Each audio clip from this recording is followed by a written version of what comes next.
My name is Melanie, and I learned early that love in my family wasn't shared equally. My sister Tracy was the star always praised, always handed the best of everything.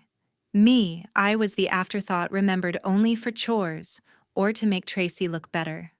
I got used to it, hand-me-down clothes, forgotten birthdays. My parents' eyes lighting up for her, but never for me. They gave Tracy a house when she graduated, a shiny new place to start her life. My gift, a $5 lottery ticket tossed my way like a joke. But that lottery ticket changed everything. If you've ever felt invisible in your own family, hit that subscribe button and join me on this journey. I grew up in Charlotte, North Carolina, in a house that looked perfect from the outside: white siding, a neatly trimmed lawn, a porch swing that creaked in the summer breeze. But inside it was clear I didn't belong the way my sister Tracy did. Tracy was 4 years older, with a smile that could charm anyone and a knack for graphic design that my parents Janet and Philip called a gift from above. They poured everything into her: private art lessons, fancy software trips to design workshops in Atlanta. Me, I got the leftovers, the hand-me-downs, the half-hearted nods when I brought home a good report card. I was 7 when I first noticed it. That Christmas, the living room glowed with string lights and the tree was buried under a pile of gifts. Tracy tore into a massive box, squealing when she found a sleek digital drawing tablet, the kind professionals used. My mother clapped, her eyes sparkling, and my father grabbed his camera to capture every second. I sat on the couch, clutching my knees, waiting for my turn. When it came, my mother handed me a small, wrinkled bag from the dollar store. Inside was a used backpack, faded blue with a broken zipper.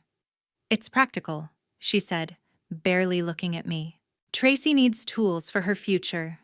I forced a smile, but my throat burned as I watched Tracy sketch on her tablet, the screen lighting up her face, while I stuffed the backpack under the couch. Birthdays were no better. For Tracy's 13th, my parents rented a banquet hall, hired a DJ, and invited half the neighborhood. She got a custom sketchbook embossed with her name and a set of high-end markers. The cake was 3 tiers chocolate with edible gold flakes. My 9th birthday fell a month later. I got to invite one friend, Bethany, who lived down the street, and we ate store-bought cupcakes at the kitchen table. My gift was a dog-eared paperback novel, the kind you find in thrift store bins. "You like to read, don't you?" my father said, his voice flat. I nodded, but I didn't read that book. I couldn't. It sat on my shelf, a reminder that I was always second best. Bethany was the only one who seemed to notice. She was my best friend even back then, a scrappy kid with messy braids and a laugh that made everything feel lighter. "Your family's weird," she'd say, sneaking me an extra cupcake. Why do they act like Tracy's the only kid? I didn't have an answer, but her words stuck with me like a splinter I couldn't pull out. By high school, the gap widened. Tracy was a star at West Charlotte High, winning art contests and getting her designs printed in the school paper. My parents framed every certificate, hung every sketch on the living room walls. I wasn't bad at school: straight A's in English, a knack for writing stories, but my achievements were invisible. Once I won a short story contest and showed my mother the certificate.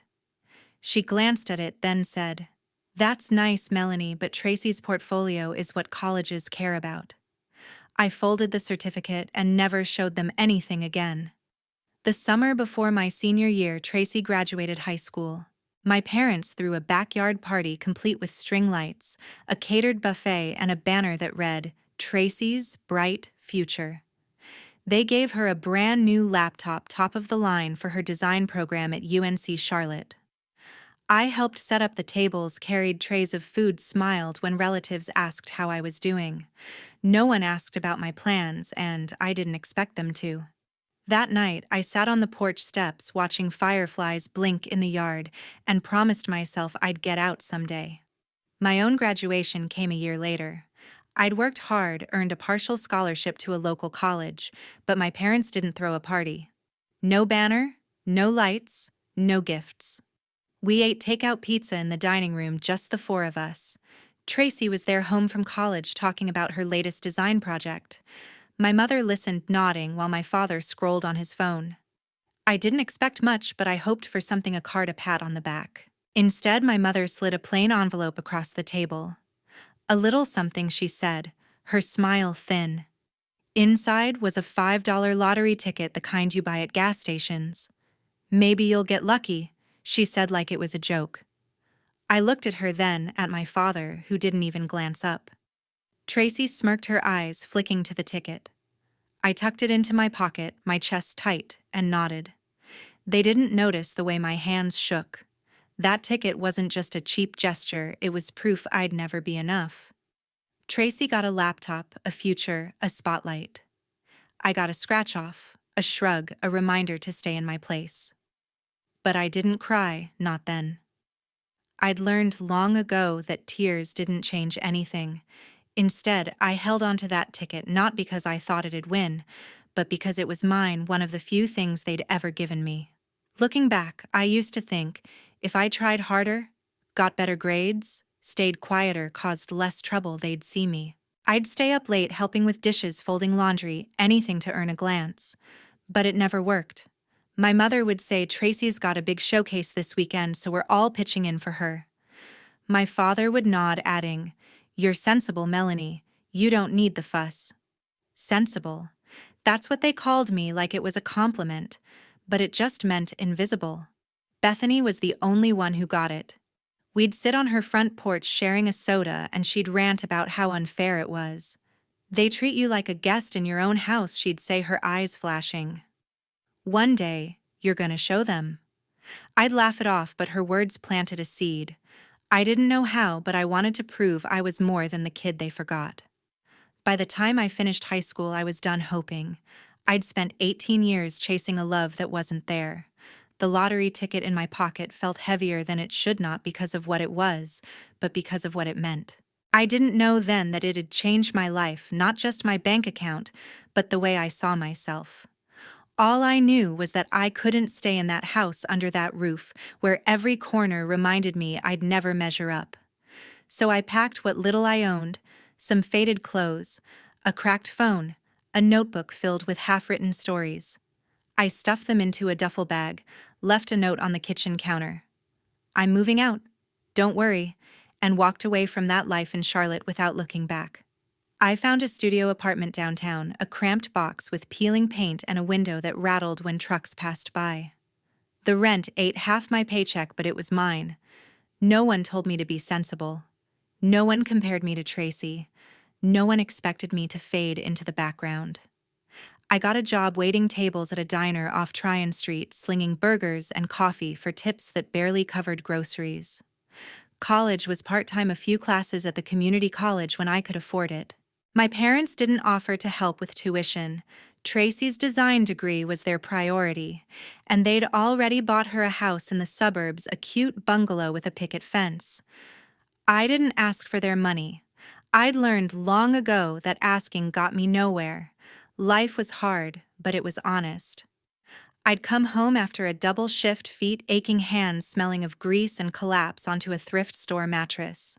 The apartment was quiet, just the hum of a cheap fan and the distant wail of sirens. For the first time, I felt lighter, like I'd shed a weight I hadn't known I was carrying. My family didn't call, didn't text. The group chat, where I was still technically included, was all about Tracy, photos of her new house, her latest design project. My mother's gushing captions, like "so proud of our star." I'd scroll past, my thumb hovering, then lock my phone. Bethany was the only one who checked in, dropping by with a pizza or dragging me to a late-night coffee shop. "You're better off without them," she'd say, her eyes fierce. I wanted to believe her, but sometimes in the quiet I wondered if I'd ever stop feeling like the kid they forgot.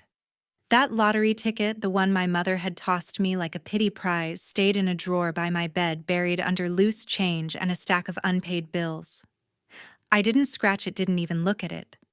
To me, it was a symbol of their indifference, not a chance at anything real. Every few weeks, I'd open the drawer, see its crumpled edge, and shut it again. It wasn't about the money. I didn't believe in luck. It was about what they thought I was worth, a $5 gamble, nothing more. Months turned into a year, then 2. I was 20 now, juggling diner shifts and college assignments, scraping by on instant noodles and stubborn pride. One Friday night, after a grueling 10-hour shift, I came home to a flickering light bulb and a final notice on my electric bill. I sank onto the floor, exhausted, staring at that drawer. Something nudged me, not hope, but defiance. I was tired of carrying their dismissal, tired of letting that ticket define me.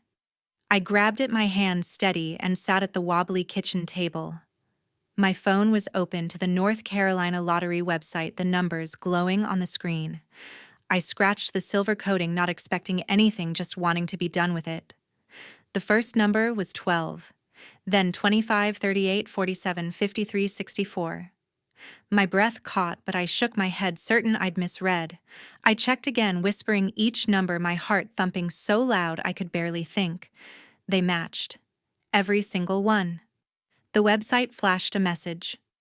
"Congratulations, you've won the jackpot, $68 million. I dropped the ticket, my hands trembling, and stared at it like it might vanish. This wasn't real. It couldn't be. I'd spent my life being overlooked, and now this. I sat there silent, the room spinning until the weight of it hit me. I'd won. Not just money, but a chance to rewrite everything. I didn't sleep that night. My mind raced, questions piling up. What now? Who could I tell? My family would have been the last people I'd call. They'd never asked how I was, never cared if I was scraping by. If they knew, they'd come crawling, hands out, like I owed them. Bethany was the only one I considered, but even with her, I hesitated. This was too big, too fragile. By morning, I'd made a decision. I'd keep it secret, at least until I knew what to do. I opened my laptop, searched what to do if you win the lottery, and found a financial advice site. The first tip was clear: don't tell anyone. Hire a financial advisor you trust. I spent days researching, reading reviews, checking credentials. I settled on Sharon Wheeler, a financial advisor with 30 years of experience, based in a sleek office tower in Uptown Charlotte. I was nervous, my palms sweaty as I booked the appointment, but something about her profile, calm, no nonsense, felt right. The day of the meeting, I wore my best dress, a simple black one I'd bought on clearance, and arrived 20 minutes early. Sharon's office smelled of coffee and leather, with soft jazz playing in the background. She greeted me with a firm handshake, her gray eyes sharp but kind. "Melanie," she said, sitting across from me, "this is a life changer, but it's not a fairy tale. Let's make it work for you." For 3 hours, we mapped out a plan. I wouldn't claim the prize under my name, and LLC would keep my identity private. Sharon brought in a tax attorney and an investment specialist, a team that moved like they'd done this 100 times. They explained taxes, fees, the works. After everything, I'd get $42 million wired to a secure account under the LLC. I signed the paperwork, my hand steady, but my heart racing. A week later, the money landed, a number so big it didn't feel real. I stared at the bank statement on Sharon's computer, my old life of diner tips and overdue bills fading like a bad dream. I started small. I paid off my student loans, cleared my credit card debt, and moved out of that dingy studio into a modest townhouse in a quiet Charlotte neighborhood. It had hardwood floors, a tiny backyard, and windows that let in the morning sun. I bought a used Honda Civic, reliable but low-key, nothing flashy. Sharon pushed me to think bigger, not mansions or sports cars, but investments, a future. I enrolled in a graphic novel course, something I'd always wanted to try, but never had the time or money for. It felt strange having choices, not just scraping by. Through it all, I stayed quiet. I didn't tell Bethany, not yet. I didn't post on social media, didn't call my family. The group chat was still active, filled with Tracy's updates, her new design clients, her house renovations, my mother's endless praise. I'd see their messages and feel a pang, not of anger, but of distance. They didn't know I'd left that old Melanie behind, the one who waited for their approval. That lottery ticket, once a symbol of their neglect, had become something else, a key to a life I'd build on my own terms. I kept my job at the diner for a few weeks, not because I needed the tips, but because I wasn't ready to let go of the old Melanie, the one who'd fought for every dollar. The regulars noticed a change, though. "You're smiling more," one guy said, sliding his empty coffee cup across the counter. I shrugged, but he was right. For the first time, I wasn't carrying the weight of my family's indifference. I quit the diner a month later, leaving a thank you note and $100 tip for the cook, who'd always saved me a slice of pie. It felt like closing a chapter 1 written in grease stains and late-night shifts. With Sharon's advice, I enrolled in a graphic novel course at a local art institute. I'd always loved stories, writing them in high school, sketching characters in the margins of my notebooks, but my parents had called it a waste of time, not like Tracy's real design talent. Now I had the freedom to try. The classes were small, filled with people who talked about panels and inking like it was their whole world. I'd sit in the back sketching, losing myself in worlds I created. It was the first time I felt like I was building something for me, not to prove a point to anyone else. I stayed off social media, kept my life private. My townhouse was registered under the LLC Sharon set up my car. A used Honda Civic didn't scream money. I didn't tell anyone about the win, not even Bethany. She'd been my rock, the one who'd seen me through the worst. But this secret felt too big, like it could change even the best things. We still hung out, grabbing coffee or watching bad movies at her place. "You seem different," she said one night, sprawled on her couch with a bowl of popcorn. "Like you're not stressed all the time." I laughed it off, said the diner was just slow, but her words made me nervous. I wasn't ready for questions, not yet. My family was another story. The group chat, where I was still a ghost, kept buzzing with Tracy's updates. Photos of her renovated bungalow, her latest graphic design gig. My mother's captions, like Tracy's "killing it," filled the screen. I'd glance at them, feel a dull ache, then put my phone away. They didn't call, didn't ask how I was. Once I texted a simple, "Hey, how's everyone?" No one replied, not even with an emoji. It stung, but it wasn't new. I'd stopped expecting them to care years ago. Sharon became more than an advisor. She was a mentor, someone who saw potential in me beyond the money. We met monthly, reviewing investments, stocks, bonds, a small stake in a local startup. "You're not just rich," she'd say, her voice firm. "You're building a legacy." I started to believe her. I bought a few nice things, a leather journal, a decent laptop for my graphic novel work. I planted lavender in my backyard, a nod to the dreams I'd buried as a kid. Every morning, I'd sit on the porch with coffee, watching the sunrise, and feel a peace I'd never known in that old house with my parents. But secrets like mine don't stay buried. It started with Bethany, of all people. She'd come over to my townhouse one Saturday, her eyes wide as she took in the hardwood floors and the view of the oak-lined street. "Mel, this place is gorgeous," she said, running her hand over the kitchen counter. "How are you affording this on a diner paycheck?" I mumbled something about savings and a side gig, but she didn't push. I thought that was the end of it. A week later, she was at a bar with some coworkers chatting about me, nothing malicious, just proud. "Melanie's got this amazing new place," she said, according to a friend who overheard. "She's doing better than any of us." That friend told another, and soon whispers were floating around Charlotte's small world circles. I didn't notice at first. I was too busy with my graphic novel course, sketching a story about a girl who rises from nothing. But then my phone started buzzing. A text from an old high school acquaintance. "Heard you're living large now, Mel. What's the deal?" I ignored it, my stomach twisting. Then came an email from a distant cousin asking if I was sitting on some cash. I deleted it, but the unease grew. The final straw was a message in the family group chat, the first in months, that wasn't about Tracy. It was from my mother, "Melanie, we heard you moved to a nice place. Why didn't you tell us?" No warmth. Just curiosity, like she was sniffing out a lead. I stared at that message, my coffee going cold. Tracy chimed in an hour later. "Yeah, Mel, what's up? Spill the tea." Her tone was playful, but I knew better. My father didn't say anything as usual, but his silence felt heavier than ever. I didn't respond. I couldn't. The idea of them knowing, guessing, even made my skin crawl. For years, they'd ignored me, left me to scrape by while Tracy got everything. Now, because of a rumor, they were circling like vultures. I locked my phone, my hands shaking, and called Sharon. Rumors spread fast. Sharon said, her voice calm but serious. You need to tighten things up. She suggested re-registering my assets under a new LLC layer, changing my mailbox to a P.O. box, and avoiding flashy purchases. I followed her advice, but the damage was done. 2 days later, my mother called. I let it go to voicemail. Her voice syrupy through the speaker. Sweetheart, I just want to catch up. It's been so long. I didn't call back. Tracy texted next, casual, like we were buddies.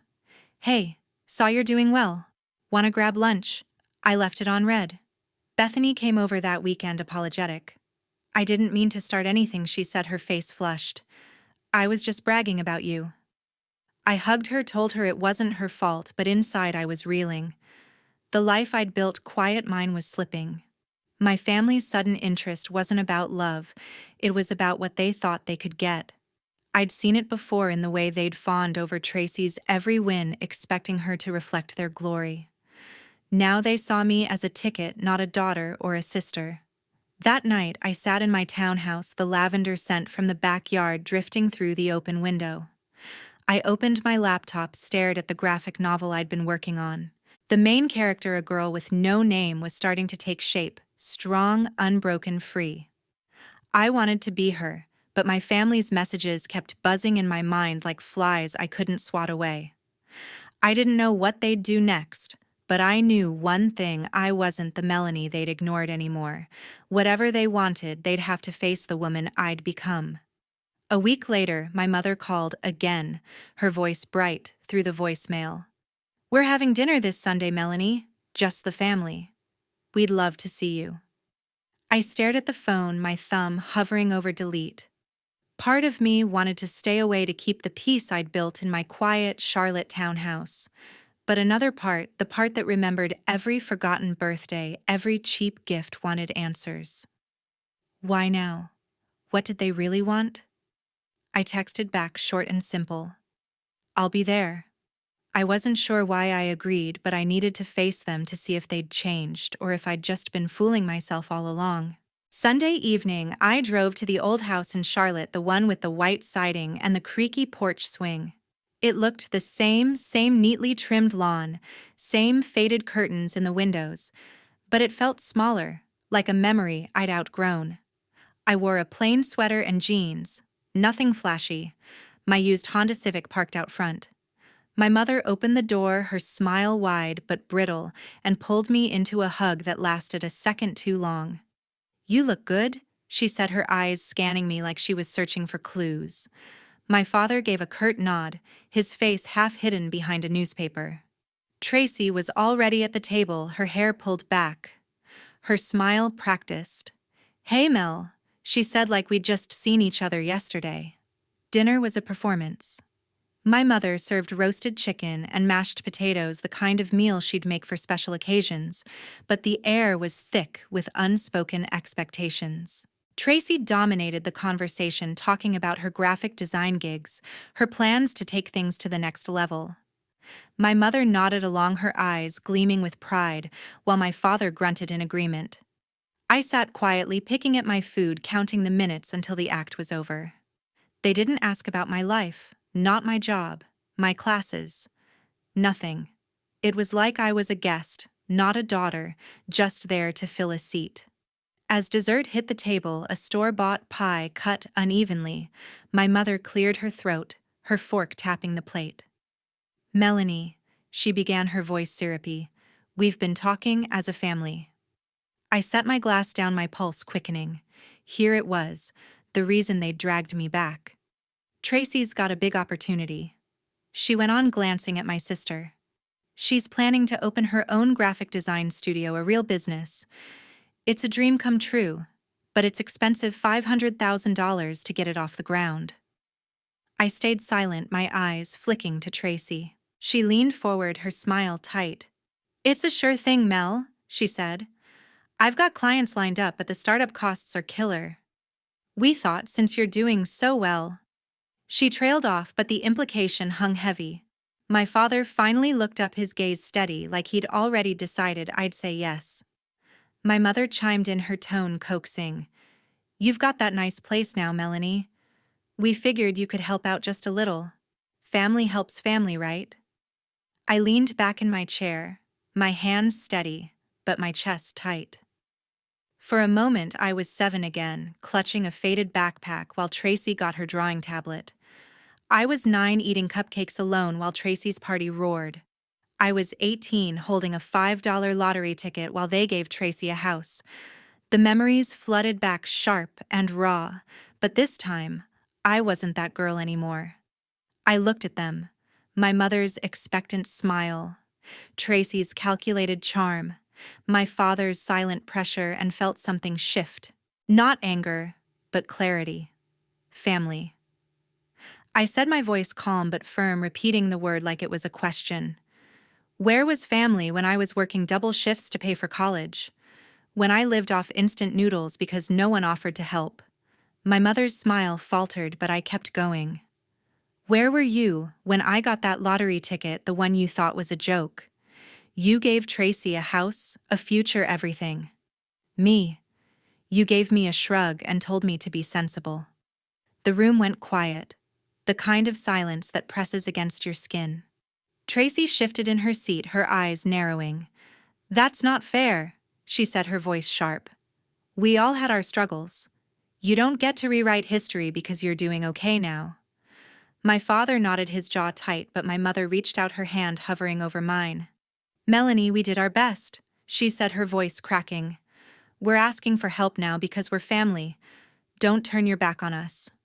I pulled my hand away, my gaze steady. "I'm not turning my back," I said.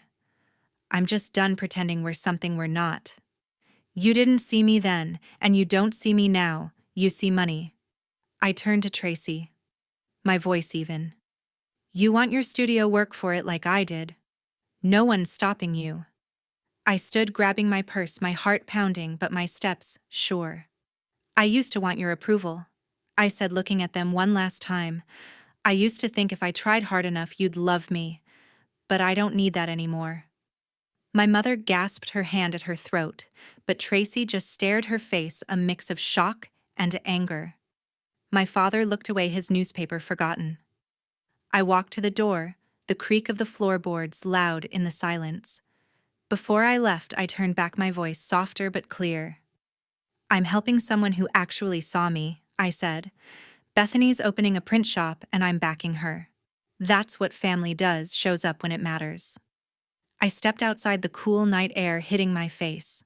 The porch swing swayed gently, a ghost of the past, but I didn't look back. I got into my car, the engine humming as I pulled away from the house that had never been home. My hands gripped the wheel, not from fear, but from a strange relief. I'd said what I'd carried for years, and it felt like shedding a skin I'd outgrown. They wanted $500,000, but what they got was a truth they couldn't ignore. Driving back to my townhouse, I thought about Bethany. She'd been there through every low, bringing pizza when I was broke, listening when I felt invisible. She didn't know about the lottery yet, but I'd tell her soon, not just because I trusted her, but because she'd earned it. I'd help her open that print shop, not to prove a point to my family, but because it was right. They'd called me sensible, but they didn't know what I'd built, a life where I chose who mattered where. I wasn't defined by their neglect. When I got home, I sank onto my couch, the lavender scent from the backyard drifting through the window. My phone buzzed, another text from my mother, Melanie. "How could you say those things?" I didn't reply. I didn't need to. For the first time, I wasn't running from their expectations or chasing their love. I was free, not because of the $68 million, but because I'd finally seen my own worth, and that was something they'd never take away. I told Bethany about the lottery the next week, sitting in her cramped apartment over takeout tacos. Her eyes widened, her fork frozen midair. $68 million, she gasped, then laughed, pulling me into a hug. Mel, you're insane for keeping this quiet. I explained everything, the ticket Sharon, the LLC, and my plan to help her open a print shop. Bethany had been there when I had nothing, sharing her last dollar for coffee when I couldn't afford it. Now I could give her the chance she'd never had. You don't have to, she said, her voice soft, but I shook my head. Your family, I told her, meaning every word. We spent hours sketching out ideas for her shop, a small space downtown where she'd print art for local creators.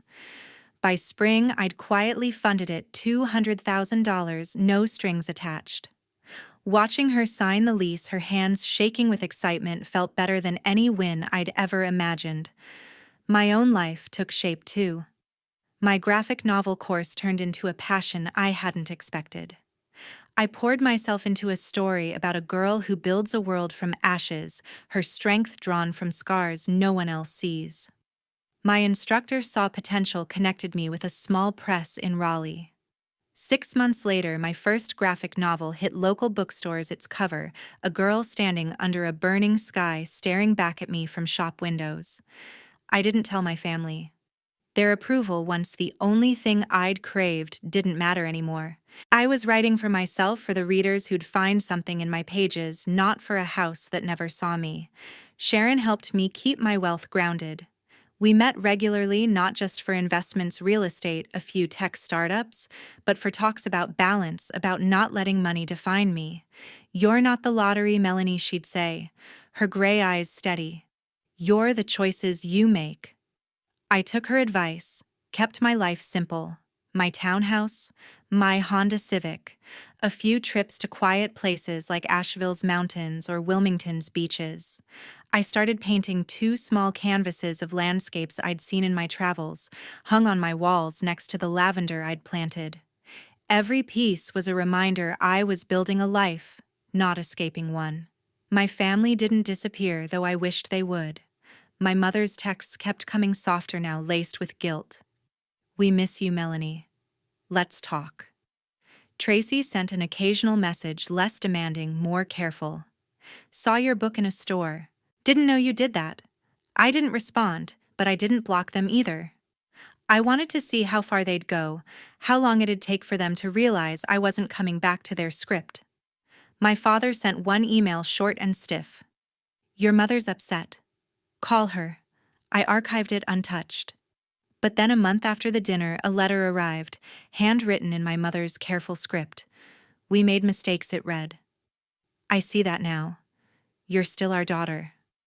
I folded it, tucked it into a drawer with old receipts. It wasn't an apology I trusted, not after years of being invisible. Tracy surprised me most. I heard through a mutual friend she'd started freelancing more, taking on smaller clients to fund her own studio. She didn't ask me for money again, didn't mention the $500,000 they'd wanted. Part of me wondered if my words at that dinner had sunk in, if she was finally stepping out of the spotlight my parents had built for her. I didn't reach out. I wasn't ready to forgive, not when the scars of their neglect still lingered, faint but real. I kept my distance, meeting my family only at holidays, Thanksgiving, Christmas, where I'd show up for an hour exchange, polite words, and leave before the old patterns could creep back. I'd smile at my mother's cautious hugs, nod at my father's gruff hellos, trade small talk with Tracy about her work. But I didn't stay long. My real life was elsewhere, in the pages I drew, the mornings I spent sipping coffee on my porch, the evenings laughing with Bethany at her new shop. She'd named it Ink Haven, a nod to the art we both loved. Watching her hang the sign, her face glowing with pride, I felt a warmth I'd never known in that old Charlotte house. One crisp fall day, I drove to a comic convention in Durham, my graphic novel featured in the indie artist section. The convention hall buzzed with people, their voices blending with the hum of excitement. I stood at my booth, my book stacked neatly beside me, watching strangers flip through its pages. A teenage girl, maybe 16, lingered longer than most. This story, she said, clutching a copy. It's like you get what it's like to feel unseen. I smiled, my chest tight with quiet joy. I do, I said simply, signing her book. No one took photos, No one clapped. But that moment, her words, her eyes meant more than any praise my family could have offered. After the convention, I stopped at a cafe nearby, my leather journal open on the table. I sketched a new character, a woman who'd learned to stand tall without needing anyone's light, but her own. My phone sat silent. No texts from my mother or Tracy, and I was okay with that. I'd spent years chasing their love, believing I was less because they gave me less. But now, with $68 million and a life I'd built from scratch, I knew the truth. My worth wasn't tied to their approval. It was in the stories I told the people I lifted up, the peace I'd found. My family had given me a $5 lottery ticket thinking it was nothing. But that ticket and the choices I made after showed me who I was, a woman who didn't need their validation to shine. Tracy might keep designing, my mother might keep writing letters, my father might keep his silence, but I was done waiting for them to see me. I saw myself, and that was enough. Months later, I took a trip to Savannah, staying in a small inn by the river. I walked cobblestone streets, watched fireflies dance at dusk, and wrote new stories in my journal. My life wasn't loud or flashy, but it was full of mornings, painting afternoons, helping Bethany at her shop evenings, dreaming up worlds no one could take away. I'd learned to set boundaries, to choose who got to share my space. My family was part of my past, but they didn't define my future. I'd taught them a lesson, not with anger, but with the life I lived, the one I'd built with my own hands.